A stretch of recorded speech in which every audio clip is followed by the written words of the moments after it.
you look at the Barbie doll, they have big breasts, and they have really thin waist, almost no butt, and no hips.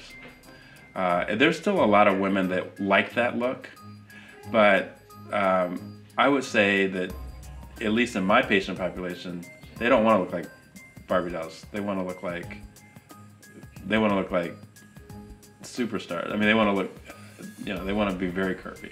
The whole Barbie concept has and continues to be unrealistic for me. I mean, the likelihood of those proportions being on any person is not likely. That did sit in my mind as to what perfection or what a woman was supposed to look like. I remember, the boobs and then the little bitty waist and then the hips and the long legs. I think maybe there's a very small population that looks at the Barbie doll and says, I want to look like that.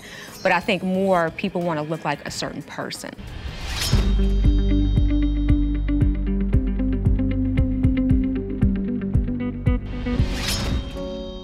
And a number of my students, their actual goal, even though they are majoring in history and business and psychology, part of their goals is to become, a girl who models in videos, or, a dancer, an exotic dancer here in Atlanta. That is considered a gold star occupation.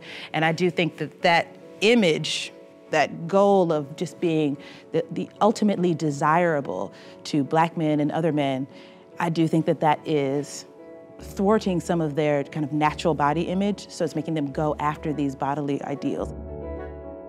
What role do we think that plays in kind of our acceptance as African Americans of plastic surgery? I think for the most part, you have to work with what you have. And not everybody has that curvaceous body. So I think men generally do accept women for the bodies that they have. Some people who are in higher places, you have people like that who are in hip hop, and they choose to put, these really curvaceous women, or these women who are a certain skin color, or who have a certain weave in things. And it's sad, because I'm learning now, it's like we're systematically taught to hate ourselves. Can we blame hip hop for the rise of plastic surgery in the African American community?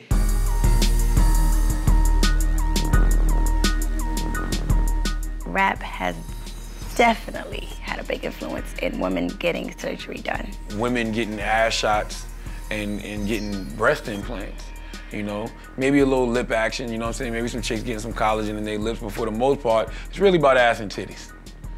Ass and titties and how big this one is and how, she wears size da-da-da and, started way back with who? Sir Mix-a-Lot? I have a lot of people that I know personally who have sought surgery in an effort to appease the individuals in that particular industry. It ain't easy being me. They always want the biggest butt. It doesn't have to be well-shaped or well-formed. They just want more. Why do I care if a girl's breast is fake? Why do I care if a girl's ass is fake? Is her pussy real? Now, I mind that.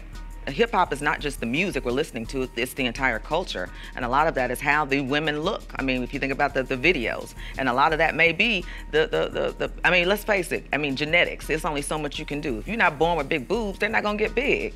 You can only be so curvy if you're born that way. So if you wanna change it up, hey. And I think hip hop does have an influence in that way. People see these things in the video, whether it be from the jewelry or whatever, and even the way people look, and they think that this is natural. A lot of this stuff isn't natural. And that pushes women to go to extreme lengths to make that happen. When you have your icon doing it, looking better because of it, then you say, well, that's something that I want to do, and it's okay, because look, Lil' Kim did it. Because it's put pressure on a lot of females to think, I have to look like that in order to succeed and be I said sexful, but I meant to say successful, but I think that was a good new word, sexful.